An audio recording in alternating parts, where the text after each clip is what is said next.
It's 401 BCE. The Peloponnesian War has just ended. Thousands of seasoned Greek soldiers are out of work, and a Persian prince named Cyrus the Younger has a problem only mercenaries can solve. He wants his brother Artaxerxes II's throne. He pays well, promises glory, and hides his true purpose behind a polite fiction. We're only marching against troublesome hill tribes.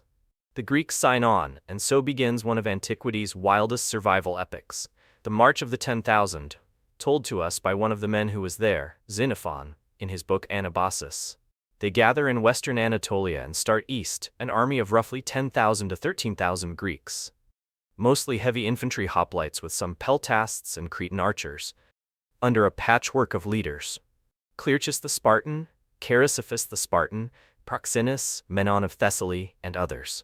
Cyrus adds Persian contingents and fleets to support them. The pay is good, the destination suspicious.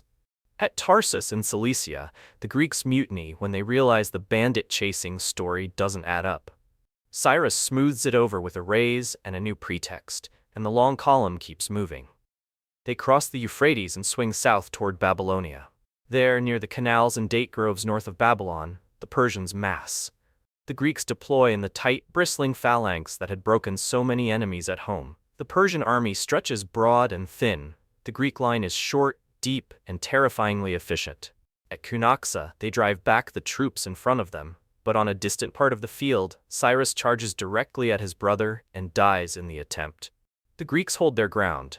Night falls, and in the cold reality of morning, they are victorious without a king, and stranded, deep in the world's largest empire. Persian diplomacy steps in. Tissaphernes, the satrap who knows Greek ways, offers guides and safe passage. The Greeks, wary but practical, accept. Days later, he invites the Greek generals to a meeting. Clearchus, Proxenus, Menon, Augeas, and Socrates go. None return. They are seized and executed. The message is clear. The 10,000 are to be shepherded and destroyed at leisure. In the Greek camp, shock turns to steel. In an all-night council, a relatively junior Athenian named Xenophon steps forward. New officers are elected. The orders are simple. Form up before dawn. Burn what you can't carry. We march north. What follows is a retreat so audacious that later writers would hold it up as proof that Persia's vastness was a bluff, its armies beatable by disciplined Greeks.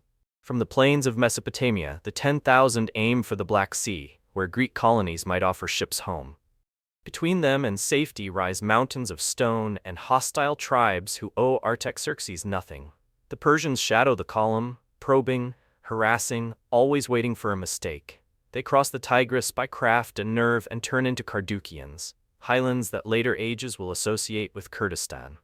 The Kardukians are independent, fierce, and expert ambushers. Trails cling to cliffs, ravines funnel into kill zones. The Greeks must chain together mountain passes while keeping their vulnerable baggage in motion.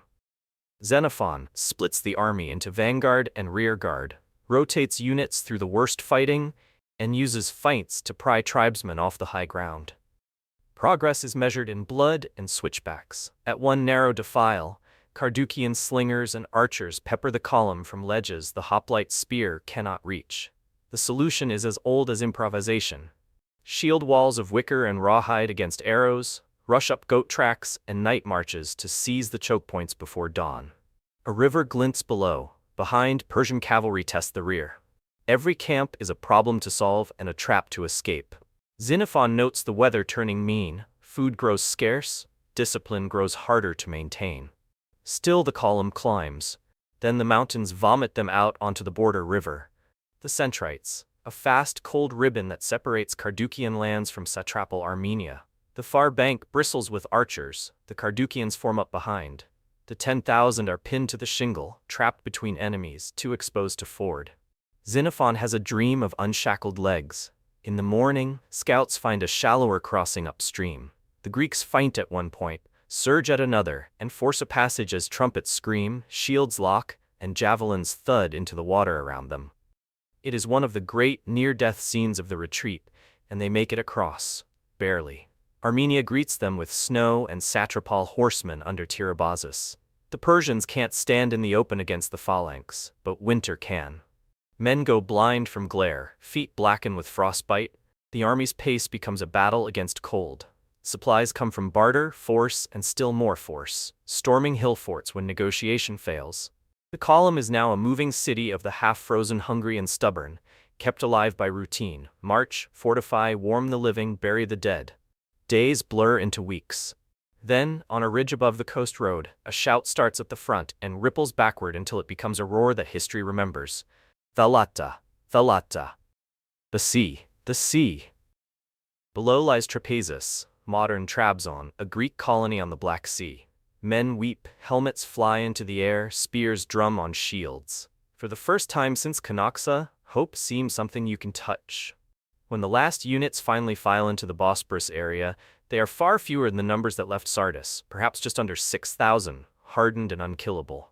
Panhellenic ideologues will later point to the Anabasis and say, "Look, they did it without a fleet, without a city behind them. Imagine what Greece united could do."